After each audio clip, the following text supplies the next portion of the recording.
दोस्तों नमस्कार, मैं हूं architect Ashok Goyal. Architecture aspirants की संख्या लगातार घटती जा रही है। ढेर सारे आर्किटेक्चर कॉलेज बंद हो गए। बहुत सारे आर्किटेक्चर कॉलेज में सीटें नहीं भर रही। बहुत सारे आर्किटेक्चर कॉलेज या शायद थोड़े से आर्किटेक्चर कॉलेज बंद होने के कगार पर है। इसका क्या अर्थ निकलता है? क्या आर्किटेक्चर के प्रति रुझान कम हो गया है? क्या आर्किटेक्चर छोड़ के लोग इंजीनियरिंग में जा रहे हैं,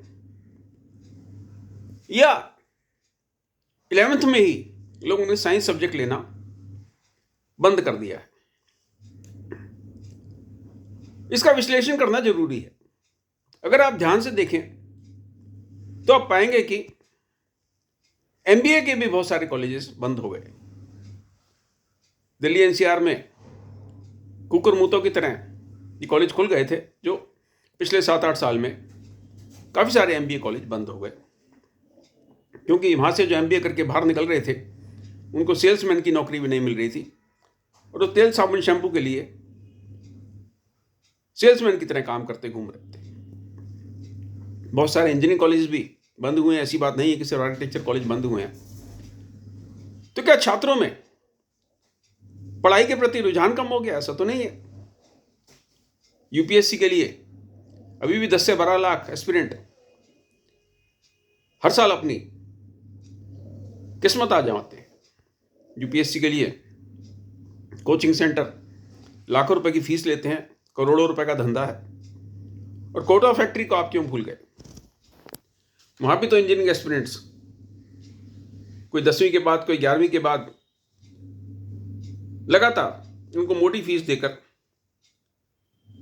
अपने शहर, अपने गांव से दूर राजस्थान के कोटा शहर में प्रवास करता है और इंजीनियरिंग के लिए कड़ी मेहनत करता है। अगर आप ध्यान से देखें तो आप पाएंगे कि ये लोग इंजीनियरिंग के लिए कड़ी मेहनत नहीं कर रहे। ये लोग आईआईटी के एस्पिरेंट हैं। आर्किटेक्चर में ही वही बात है। SPA Delhi, SPA Bhopal, SPA Vijayawada में कभी सीटें खाली नहीं रहती। सीपीटी अहमदाबाद में सीटें खाली नहीं रहती। सीसीए चंडीगढ़ में सीटें खाली नहीं रहती। जामिया मिलिया इस्लामिया में सीटें खाली नहीं रहती।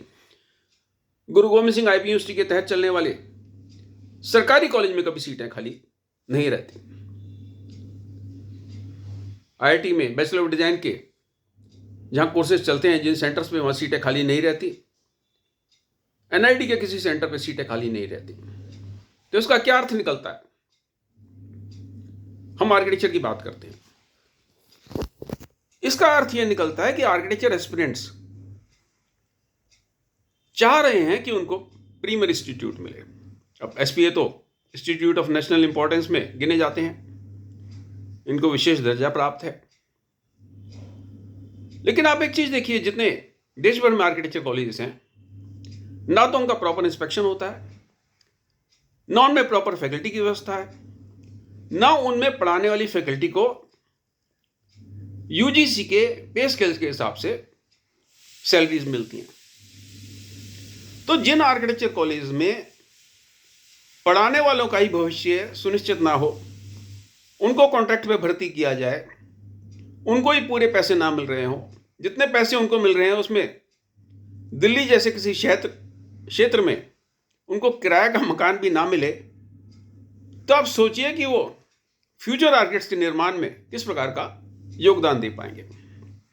मैं तो काउंसिल ऑफ आर्किटेक्चर के नीति निर्धारकों से ये आग्रह कर सकता हूं कि जब minimum standards for architecture education सारे आर्किटेक्चर कॉलेज पे लागू होते हैं, तो उनका इंप्लीमेंटेशन क्यों नहीं कराया जाता? आप कॉलेज के इंस्पेक्शन करते हैं, आपके इंस्पेक्टर्स जाते हैं, वो इंस्पेक्टर्स आपको रिपोर्ट सबमिट करते हैं, तो उस रिपोर्ट के आधार पर इन आर्किटेक्चर कॉलेज में जो इंफ्रास्ट्रक्चर की कमी है, जो फैकल्टी की कमी है, उसका पालन कौन कराएगा? रेगुलेटरी बॉडी तो कौन है? हिंदुस्तान में तो काउंसिल ऑफ आर्किटेक्चर है। विदेशों में तो रीबा की भी बात चल जाती है, रेगुलेटरी बॉडी वहां भी अलग है। लेकिन यहां रीबा के मुकाबले जो संस्था खड़ी है, इंडियन इंस्टीट्यूट ऑफ आर्किटेक्ट, वो तो अपने चुनावों में ही गड़बड़ी कराती है। जो आईएए के मेंबर हैं वही उनको कोसते रहते हैं कि उनके साथ चुनाव में धांधली हो गई, बेईमानी हो गई। तो मैं तो काउंसिल ऑफ आर्किटेक्चर से ही आग्रह कर सकता हूँ, निवेदन कर सकता हूँ, उनके आगे ही हाथ जोड़ सकता हूँ कि अगर